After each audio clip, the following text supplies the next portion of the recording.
7 tahun sudah kita bersama di channel Bali Organik TV sahabat, sejak 2017 yang lalu. Tapi masih banyak sekali sahabat yang merupakan penonton setiap Bali Organik TV masih kesulitan dalam berkebun secara organik.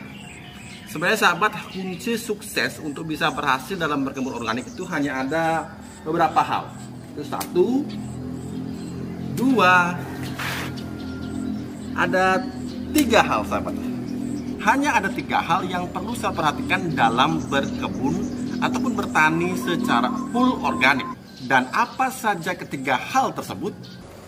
Yang paling mendasar, yang paling pertama adalah benih sahabat. Jadi benih atau bibit yang baik itu akan menjamin kelangsungan meskipun tidak 100%, tapi minimal pondasi yang bagus. Misalkan kita membuat rumah sahabat dengan pondasi yang bagus, maka keseluruhan tahap berikutnya itu akan jauh lebih mudah.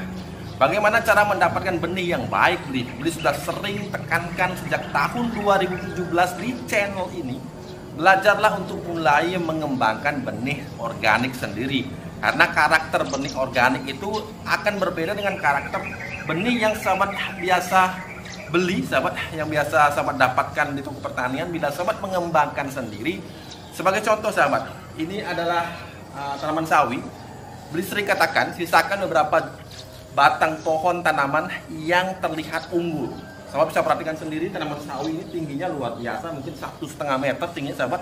Paling tidak di antara 1 sampai 1,5 meter itu sudah menonjol sekali sifat unggulnya. Sahabat bisa sisakan, kemudian sahabat bisa ambil bijinya, benihnya dengan cara lebih bersabar.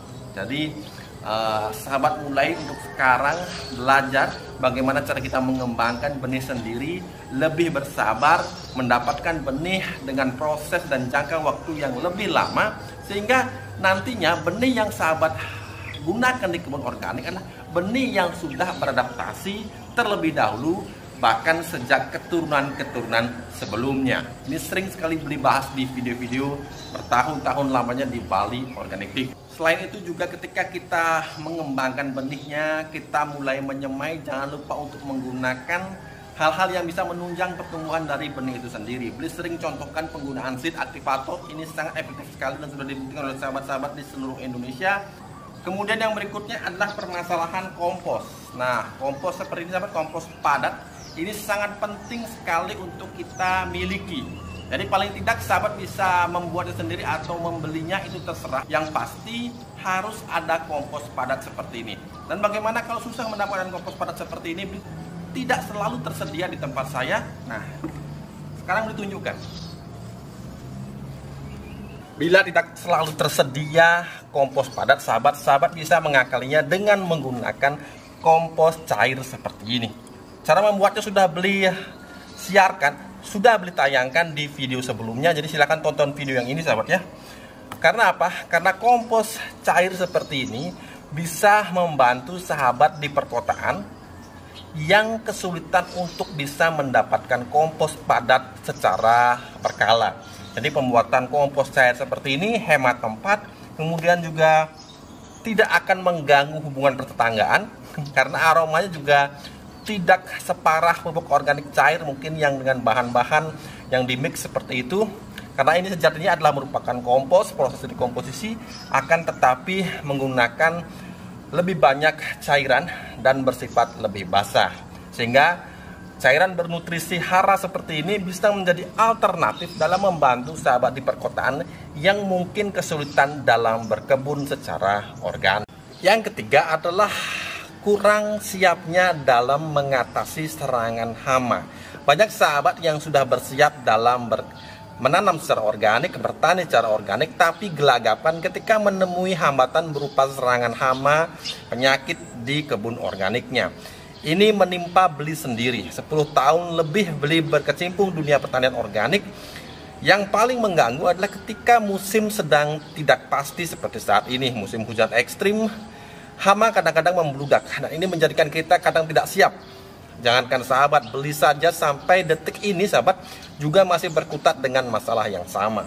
Tapi intinya ada 2 hal yang bisa menyelamatkan di poin ketiga ini. Yang pertama adalah bisa mengidentifikasi, bisa melihat sebenarnya ini serangan hama apa.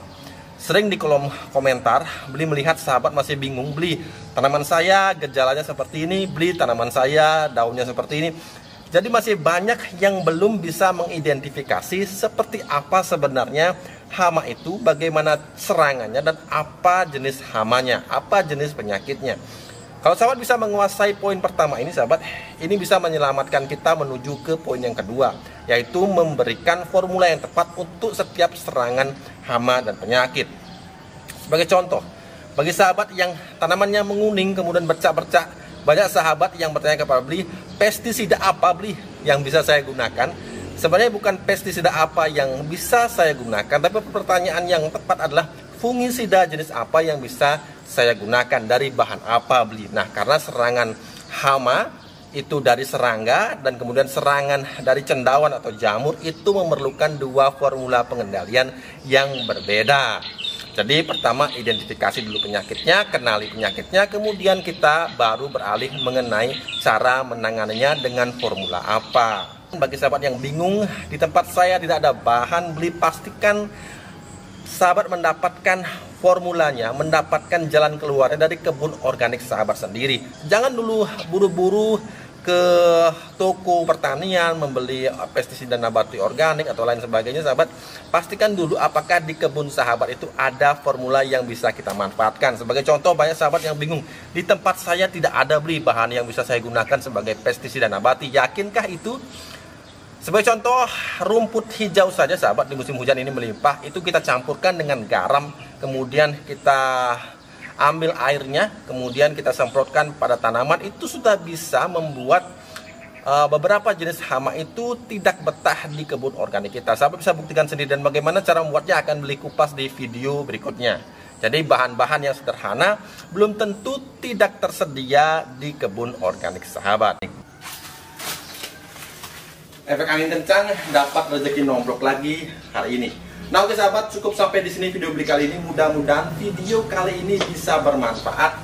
Terapkan 3 poin itu, sahabat, maka berkebun secara organik tidak hanya sayuran, bahkan tanaman buah seperti ini pun yang seperti yang dilakukan di kebun Bali Oriental TV ini bisa sahabat lakukan dengan konsisten, asalkan menguasai ketiga hal yang beli kupas tadi. Cukup sampai di sini video kali ini, mudah-mudahan bermanfaat. Tetap berusaha untuk menanam hari ini agar kita bisa panen esok hari. Jangan lupa untuk share video ini di media sosial sahabat. Semakin banyak yang menonton, semakin banyak yang mendapatkan manfaatnya. Sampai jumpa lagi di video-video berikutnya. Oh ya sahabat, banyak yang bertanya, beli apakah trichoderma gratis masih dibagikan di BOTV Shop?